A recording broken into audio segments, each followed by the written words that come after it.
we pass this? Yeah. Hey guys. We are Crush Comics, your local professional nerds. If you don't know us, I'm Andrea, this is my husband Josh. We own Crush Comics next door. This is Tyler. And Cole at the end. And this is our friend Raven. We thought that because Shang-Chi is an important cultural film, we should have someone who can speak to the culture. So we invited Raven to come up with us tonight. So let's start. Do you want to do initial reactions, Josh? Oh, me? Yeah. So it was rad, right? Like I had a lot of fun. This was really cool. I didn't realize we were going to go so far into the monster stuff, which was awesome. Like every one of those mythical beasts were super cool. Very excited about that. So for me, I'm always trying to look at it from like a broader perspective, how each of these movies is going to fit into the wider tapestry of the MCU. So I was hoping we might get a little bit more Easter eggs than at least what I noticed, but this was super rad. Shang is super cool. Awkwafina was amazing. I really liked it. Initial reactions, I really liked it. Raven? So for Raven, is there any moments that like felt authentic to you? Felt like, yeah, I've been in a moment like that, like, or just overall, like? Yeah, so first off, I want to say thank you for having me up here. I feel like it's very considerate and thoughtful, especially with what has happened over the past year and this being such a monumental film. Those little moments really do mean a lot to the community. I also will say that the Asian American experience is so vastly unique that it really does differ from person to person, family to family, if people have immigrated here, if they've been born here. I'm an ABC, American born Chinese, so I have a very different experience than other people. And so I will also say that things that I found relevant and things that I found were culturally representative is not going to be the same for everyone. And so, whatever I say on stage tonight, if you hear something different from someone else or you read a review and it seems completely off of what I've said, just remember that, we all have different experiences.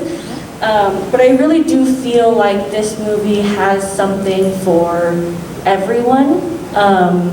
I feel like I have so much to say, but I also feel like I can't even really comprehend everything I just saw because it was just so fun, and I was trying to kind of think ahead of this debrief and try to figure out what I wanted to say.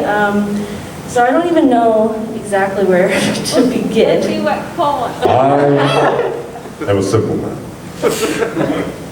And Shang-Chi, first appearing in Marvel Comics in 1973 in Special Marvel Edition 15, has been whooping ass ever since.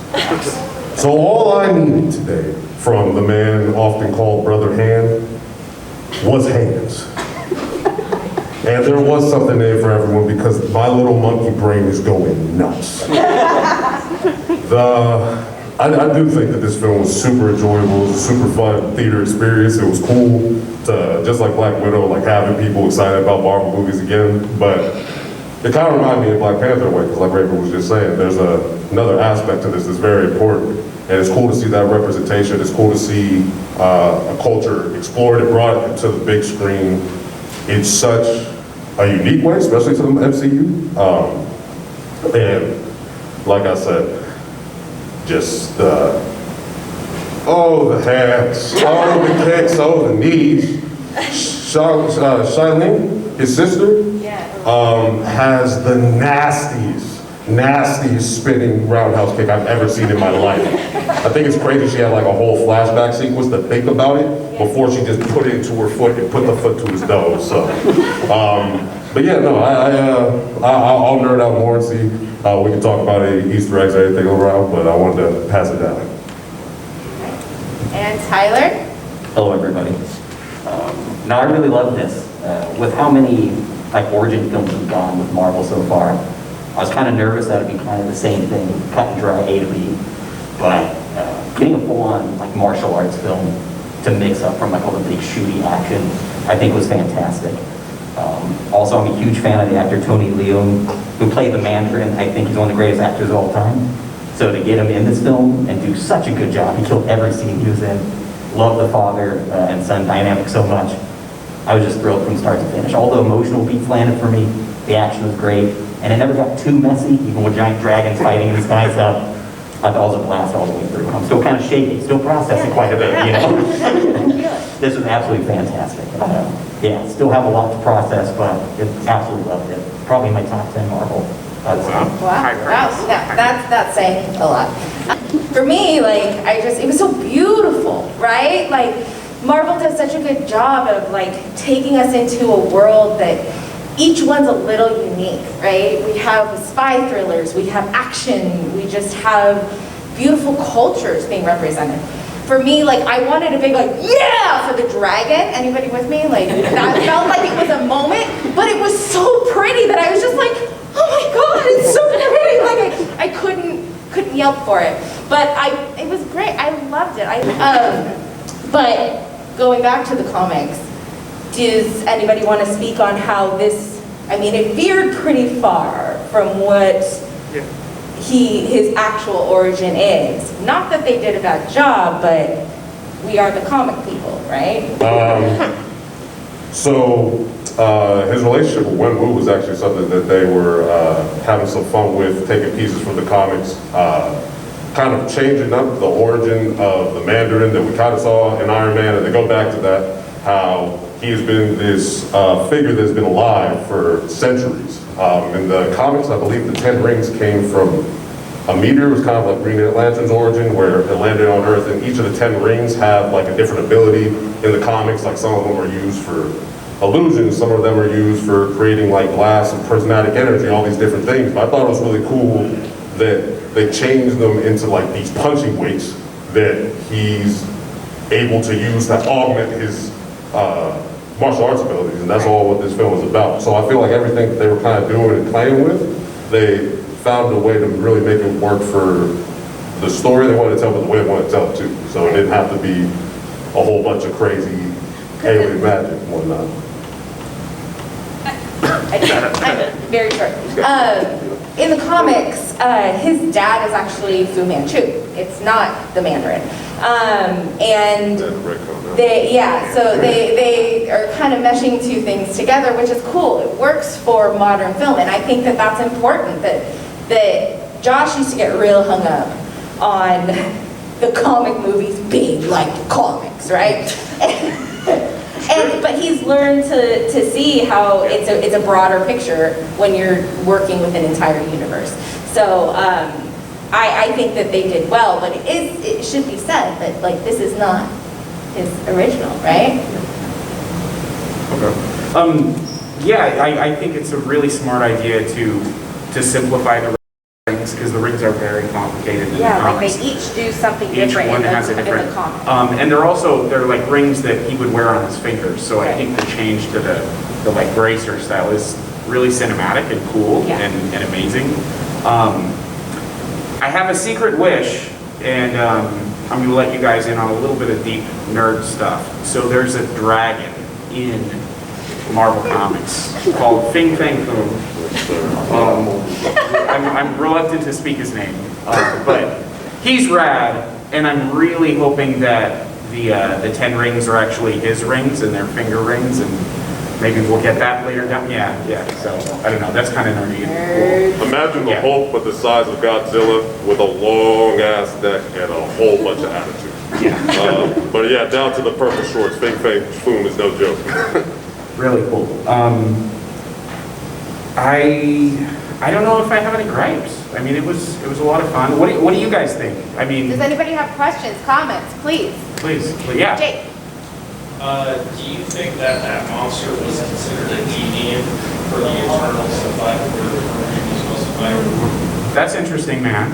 I personally don't know a whole lot about the The next movie that we see is going to be Spider-Man, or is it Eternals? Eternals is the next movie that we see. We're going to have ancient humanoid beings that have been on Earth, but Haven't done anything. sworn only to protect the Earth from the deviants, I guess, and they let Thanos wipe out half the universe because he's not a deviant. I'm not quite sure, but maybe. I don't know. That's interesting. That's because they do kind of have a similar look. I'm really liking the monster Marvel. Yeah. Is that a Jim Starlin thing, the monsters? The monster stuff is way earlier. Monster stuff's like Journey into Mystery, even before Marvel was Marvel. Yeah, right? Fing Fang Foom predates a lot of, Fing Fang Foom and a lot of horror and like big monster comics predate a lot of their superheroes. Those were a lot bigger in the 40s, and Marvel didn't really get into their heyday with like the guys you think about like Iron Man or Spider-Man until the 60s. That was kind of like their revolution. But we had guys like Captain America, but around those same times in the 40s, there were these big monster folks. And it was cool to see them drawing from that. But yeah, no, he was created by Jim Starlin, the creator of Thanos, and he is very into like cosmic heroes, and is very into these kind of epic stories about good and evil, so maybe that could have been an inspiration for it, but yeah, I gotta do more research on that. Next, anyone? Anybody else have any questions, comments? I have some question for you. How did we feel about Ben Kingsley being back? Oh yeah. How do we feel about Trevor? If there's lacking Easter eggs, I feel like Trevor makes up for it. Yeah. As a guy who really did not like Iron Man 3 because of that reveal, I love Ben Kingsley, and I thought his Mandarin in Iron Man 3 was going to be the coolest thing ever, and it turned to a joke. I love how they brought it all back around, so Marvel's back in my good graces. That's all I gotta say. I'm personally a sucker for when I can like look at, when I see San Francisco in a movie, because it's like, oh, that's home. I mean, Bay Area, but still.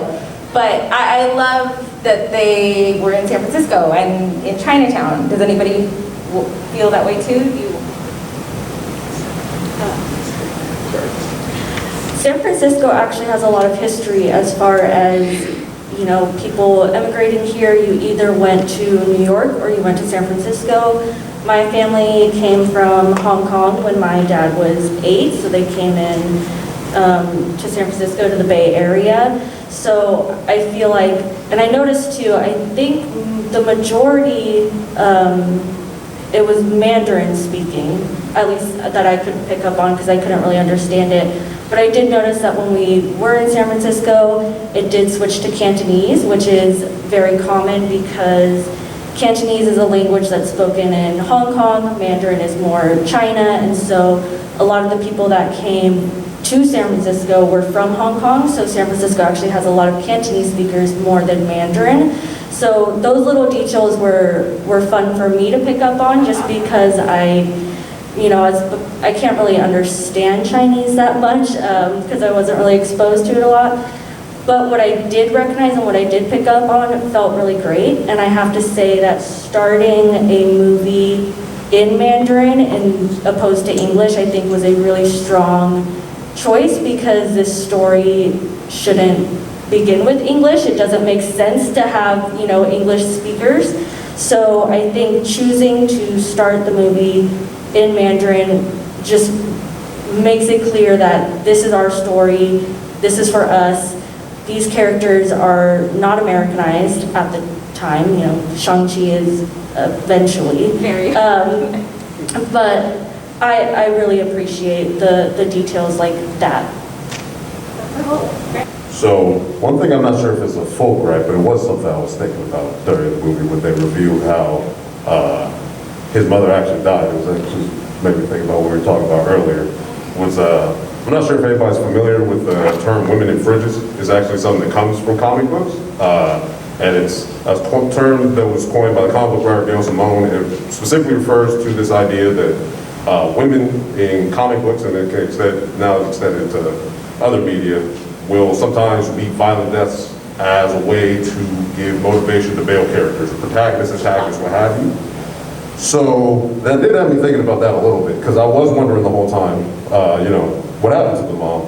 And I like I said, that's just a gripe. I did think it was a little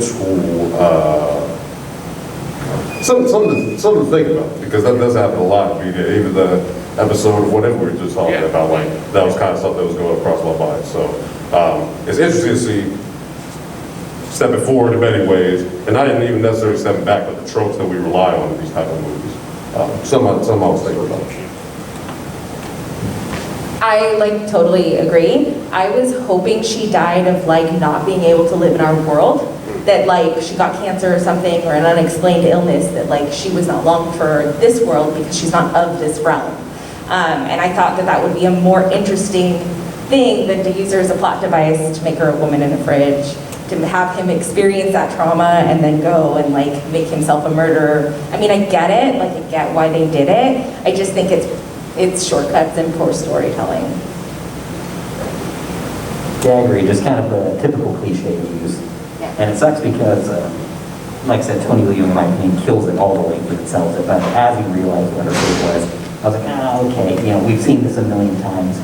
It was cool that it was on the villain side and not the hero side this time, you know, which is because usually if the hero loses somebody, he has to go on some big quest.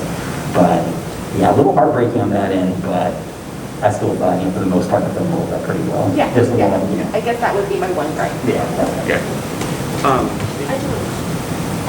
It's funny because Cole was over at our house earlier and we were talking about this topic, and I had already knew ahead of time that she had died, and that was kind of a motivation.